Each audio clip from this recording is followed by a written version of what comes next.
আসসালামু আলাইকুম। অবিরাম বাংলার সংবাদে সবাইকে স্বাগত জানাচ্ছি। আপনাদের সাথে আছি নাজিয়াত শাহরিন। শুরুতেই বিআরবি কেবলস সংবাদ শিরোনাম।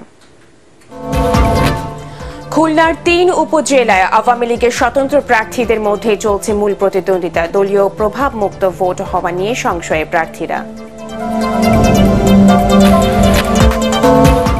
প্রবাসী আয় কর দিতে আইএমএফ এর পরামর্শ সরকারকে বিবেচনায় না নেওয়ার আহ্বান বিশ্লেষকদের। রেমিটেন্সের প্রণোদনা বাড়িয়ে ৭% করার পরামর্শ। শুনছিলেন বিআরবি কেবলস সংবাদ শিরোনাম। এবারে বিস্তারিত। খুলনার ৩ উপজেলার নির্বাচনে আওয়ামী লীগের স্বতন্ত্র প্রার্থীদের মধ্যেই চলছে মূল প্রতিদ্বন্দ্বিতা। নির্বাচনে বিএনপি অংশ না নেওয়ায় উত্তাপ কম ভোটের মাঠে।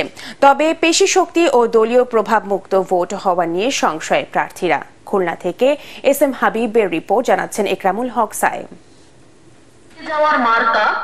উপজেলা পরিষদের দ্বিতীয় দফার নির্বাচনে খুলনার ৩টি উপজেলায় চেয়ারম্যান পদে ১০ জন সহ অংশ নিয়েছেন ৩৩ প্রার্থী।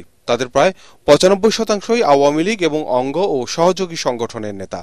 নানা প্রতিশ্রুতি দিয়ে ভোটারদের কাছে ছুটছেন প্রার্থীরা। তবে পেশি শক্তি ও রাজনৈতিক প্রভাব মুক্ত নির্বাচনের দাবি তাদের। রাজনৈতিক প্রভাব অবশ্যই আছে, এগুলো মুক্ত করার জন্য আমি প্রশাসনের কাছে দৃষ্টি আকর্ষণ করছি। বিভিন্ন মহল এবং উস্কানিমূলক কথাবার্তা বলছে এবং সন্ত্রাসীমূলক কর্মকাণ্ড চালাচ্ছে। নির্বাচন সুষ্ঠু হবে আশা করি এবং সকল জনগণ ভোট দিতে আসবে। সকল জনগণের কাছে আপনাদের মধ্যে আহ্বান করতে চাই, আপনারা ভোট কেন্দ্রে আসুন, আপনারা ভোট দিবেন। নির্বাচন কমিশনকে বলবো যে এই নির্বাচন যদি সুষ্ঠু এবং সুন্দরভাবে নিরপেক্ষ নির্বাচন হয় তাহলে সরকারের মান বাড়বে এবং নির্বাচনের প্রতি মানুষের আস্থা ফিরে আসবে। রাজনৈতিক প্রভাব খাটানোর অনেকে চেষ্টা করছে, অর্থ লগ্নি করে ভোটারদের মন আকৃষ্ট করার চেষ্টা করছে। ভোটাররা বলছেন সুষ্ঠু নির্বাচন হলে এলাকার উন্নয়ন, মাদক ও সন্ত্রাস মুক্ত করতে পারবে এমন প্রার্থীকে তারা বেছে নেবেন। সুখে দুঃখে তারে পাশে পাই, তারে ভোট দেব। যিনি আমাদের রাস্তাঘাটের উন্নয়ন করবেন, ব্রিজ কালভার্টের উন্নয়ন করবেন, সাধারণ লোকের সাথে মিলেমিশে থাকতে পারেন এমন লোককে আমরা নির্বাচিত করব। মাদক বিরোধী মুক্ত করবে, মাদকের বিরোধী থাকবে, সেই লোককে আমরা সঠিক ভোটটা, মূল্যবান ভোটটা দিয়ে তারা জয়যুক্ত করব। ৩ উপজেলায় ১৩৮টি ভোট কেন্দ্রের মধ্যে ৭০% কেন্দ্র ঝুঁকিপূর্ণ চিহ্নিত করেছে পুলিশ। খুলনা সফরে এসে ভোটের সময় আইনশৃঙ্খলা পরিস্থিতির বিষয়ে ভোটারদের আশ্বস্ত করে নির্বাচন কমিশনার রাশেদা সুলতানা আশা করেছেন দ্বিতীয় দফায় বাড়বে ভোটের হার। অনেকে হয়তো একটু ভয় পায় যে যাবো, ভোট হবে কিনা হবে না, এই ধরনের অনেক দোদুল্যমান অনেকে থাকে। আমি বলবো আপনার এই দ্বিধাদ্বন্দ্ব কাটাই ফেলেন। ভোটের পরিবেশ সৃষ্টি হয়েছে, আপনি আসবেন, আপনার ভোট আপনি যাকে ইচ্ছা তাকে দিতে পারবেন। সেই আবহ আমরা তৈরি করেছি, সেটা অব্যাহত আছে, সেটা আরো উজ্জীবিত হবে। ৩ উপজেলায় মোট ভোটার সংখ্যা প্রায় ৩.৫ লাখ। ভোট গ্রহণ হবে ২১ মে। ইকরামুল হক সায়েম, এটিএন বাংলা। যুক্তরাষ্ট্রের সাথে বাংলাদেশের নির্বাচনকালীন দূরত্ব কমেছে বলে মন্তব্য করেছেন প্রধানমন্ত্রী বেসরকারি শিল্প ও বিনিয়োগ উপদেষ্টা সালমান এফ রহমান। তিনি জানান, দেশটির সাথে আস্থার সম্পর্ক আরো গভীর করতে চায় ঢাকা। গত রাতে রাজধানী গুলশানে সালমান এফ রহমানের বাসায় নৈশ ভোজে অংশ নেন মার্কিন সহকারী পররাষ্ট্রমন্ত্রী ডোনাল্ড লু। এ সময় র্যাবের নিষেধাজ্ঞা নিয়েও আলোচনা হয়েছে বলে জানান তিনি। তবে তারা জানিয়েছেন, নিষেধাজ্ঞার বিষয়টি তাদের বিচার বিভাগের ব্যাপার।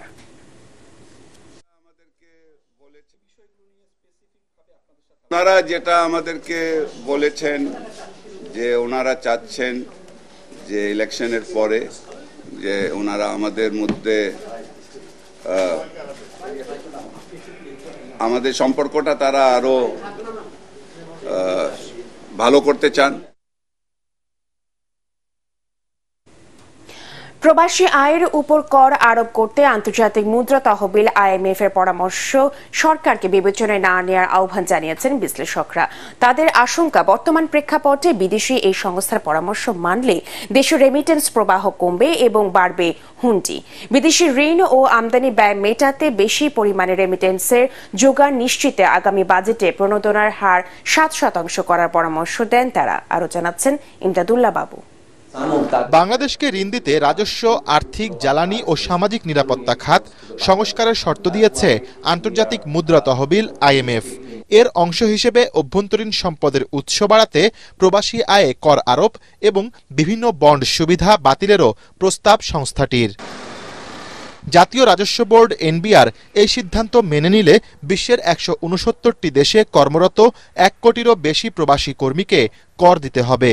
আর করের আওতায় এলে বাতিল হতে পারে বর্তমানে প্রবাসী আয়ে অর্থ বিভাগ এবং ব্যাংকের দেয়া 2.5% করে মোট 5% প্রণোদনা। এই যে ইনসেন্টিভ দেওয়া, প্রবাসী বন্ড যেটা করেছিলাম সেখানে বেশ কিছু ছাড়ের কথা বলেছিলাম, এগুলো সবই কিন্তু ছিল উদ্বুদ্ধ করার জন্য এবং তারাও যাতে সিস্টেমের ভিতরে যায়, যাতে হুন্ডি না করে। এখন এই ইনসেন্টিভ যদি বন্ধ করে দিতে বলা হয় তাহলে সরকারকে আলাদাভাবে আবার হিসেব করে দেখতে হবে, এতে আমার রেমিটেন্সের প্রভাবও কমে আসবে কিনা, ওরা দেশে টাকা পাঠাবার ব্যাপারে উৎসাহ হারিয়ে ফেলবে কিনা। প্রবাসী আয়ের উপর যদি আমরা করারোপ করি তাহলে বাংলাদেশে হুন্ডির মাধ্যমে যেভাবে টাকা আসে তারা আরো বেশি উৎসাহিত হয়ে যাবে। হুন্ডির মাধ্যমে অর্থ প্রেরণ করে তাহলে কিন্তু একজন কর্মী তার প্রেরিত অর্থের উপর বেশি লাভ পায়, অন্তত 4 থেকে 5 টাকা বেশি লাভ পায়।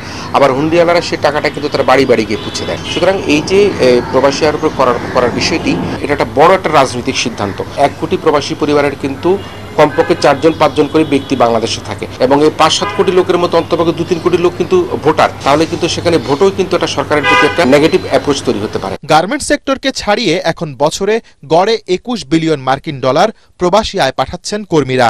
প্রবাসী আয় বাড়াতে কর আরোপ না করে প্রণোদনার হার আরও বৃদ্ধির নীতি অনুসরণের সুপারিশ বিশ্লেষকদের। রেমিটেন্স যোদ্ধাদের উপর তাদের প্রেরিত অর্থে কোনোরকমভাবে যাতে কর আরোপ করা না হয়, বরঞ্চ তাদের প্রেরিত অর্থের উপর আরও যাতে বেশি মাত্রায় বেশি করে তাদেরকে ইনসেন্টিভ প্রদান করা যায়। গার্মেন্ট খাত বলি সব ক্ষেত্রে কিন্তু আমরা দেখি সরকারের নানা রকম ভর্তুকি রয়েছে। আমরা যদি এত খাতে ভর্তুকি দিতে পারি তাহলে আমরা মনে করি আসন্ন যে বাজেট আসছে সে বাজেটে সরকার কিন্তু চিন্তা করতে পারে যে সরাসরি 5 থেকে 7% তাদের প্রেরিত অর্থের উপর তারা প্রণোদনা প্রদান করতে পারে। প্রথম দুর্বলতা আমি তো এইসব কথা মেনে নিয়ে আমি টাকা নিয়েছি, যুক্তি তর্ক দিয়ে দেখাতে হবে যে আমি এত রেমিটেন্স পাই এই উৎসাহের জন্য।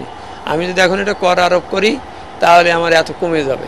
এটা এই আইএমএর সাথে নেগোসিয়েশনের ব্যাপার, জাতীয় যা স্বার্থ আছে, যা বিষয় আছে, যেটা করলে এটা করা যাবে না, হবে না, সেটা তাকে নেগোসিয়েশন করে আইএমএফকে ফেস করতে হবে। এ বিষয়ে প্রবাসীদের কাছে শিগগিরই অবস্থান পরিষ্কার করতেও সরকারকে পরামর্শ দিয়েছেন বিশ্লেষকরা।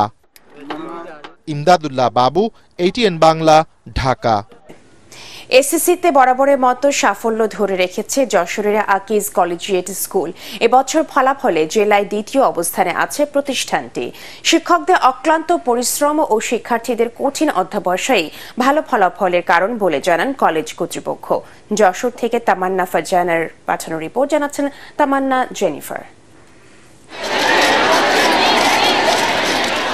ঝিকরগাছার নাভারনে 1991 সালে প্রতিষ্ঠিত হয় আকিজ কলেজিয়েট স্কুলটি।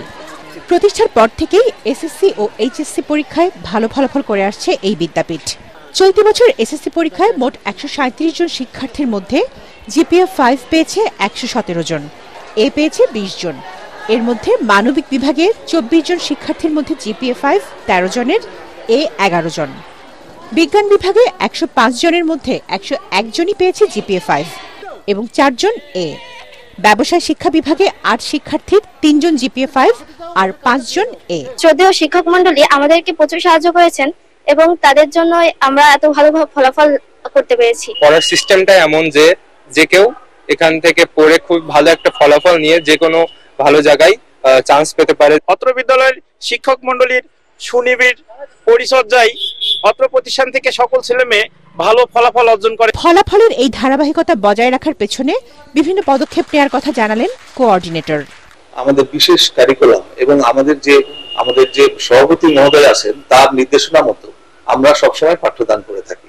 আমরা চাই যে আগামীতেও আমাদের এই সাফল্যের ধারা অব্যাহত থাকবে। শিক্ষার্থীদের কোচিং নির্ভরতা কমিয়ে পাঠ্য বইমুখী করতে নিয়মিত ক্লাসে উপস্থিতি নিশ্চিত করা, পরীক্ষা নেওয়া সহ নানা উদ্যোগ গ্রহণের কথা জানান অধ্যক্ষ।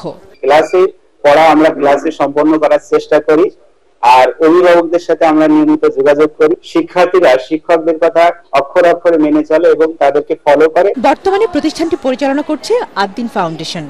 গত 4 বছরে এই প্রতিষ্ঠান থেকে শিক্ষার্থী পাশের হার 100%। লেখাপড়ার পাশাপাশি বিজ্ঞান ও প্রযুক্তি সপ্তাহ উদযাপন, চিত্রাঙ্কন সহ নানা প্রতিযোগিতায় সাফল্যের শীর্ষে যশোরের Akij collegiate school. Bureau report, ATN Bangla. ধামরাইয়ে একটি 4তলা ভবন অপর একটি 7তলা ভবনের উপর হেলে পড়েছে। এই ঘটনায় ওই ভবনের বাসিন্দাদের মাঝে বিরাজ করছে আতঙ্ক। ধামরাই পৌরসভার মেয়র জানান, ধানসিঁড়ি আবাসিক এলাকায় জিয়া শিকদার নামের এক ব্যক্তির 4তলা ভবনটি অপর একটি 7তলা ভবনের উপর হেলে পড়ায় 4তলা ভবনটিতে ব্যাপক ফাটল দেখা দিয়েছে। খবর পেয়ে ধামরাই ফায়ার সার্ভিস ও পৌরসভার কর্মকর্তারা ঘটনাস্থলে গিয়ে ভবন দুটি ঝুঁকিপূর্ণ ঘোষণা করে এবং ভবনে থাকা বাসিন্দাদের সরে যাওয়ার নির্দেশ দেন। এই ঘটনায় একটি তদন্ত কমিটি গঠন করা হয়েছে। নড়াইলের লোহাগড়ায় 3 দিন ব্যাপী ক্লাইমেট স্মার্ট প্রযুক্তি মেলার উদ্বোধন করা হয়েছে। লোহাগড়া কৃষি সম্প্রসারণ অধিদপ্তরের আয়োজনে উপজেলা পরিষদ চত্বরে থেকে একটি শোভাযাত্রা শুরু হয়ে উপজেলা ক্যাম্পাস ঘুরে মেলা স্থলে এসে শেষ হয়। প্রধান অতিথি হিসেবে উপস্থিত ছিলেন মেলার উদ্বোধন করেন নড়াইলে জেলা প্রশাসক মোহাম্মদ আশফাকুল হক চৌধুরী। পরে আলোচনা সভায় জেলা কৃষি সম্প্রসারণ অধিদপ্তরের উপপরিচালক মোহাম্মদ আশেক পারভেজের সভাপতিত্বে বক্তব্য রাখেন পুলিশ সুপার মোহাম্মদ মেহেদি হাসান, উপজেলা নির্বাহী কর্মকর্তা মোহাম্মদ জহুরুল ইসলাম, ক্লাইমেট স্মার্ট প্রযুক্তি বিষয়ক প্রকল্প পরিচালক কৃষিবিদ শেখ ফজলুল হক মনি সহ অনেকে। মেলায় স্মার্ট কৃষি প্রযুক্তি বিষয়ক 12টি স্টল রয়েছে। পরে অতিথিরা স্টলগুলো ঘুরে দেখেন। পার্টেক্স খেলার খবর।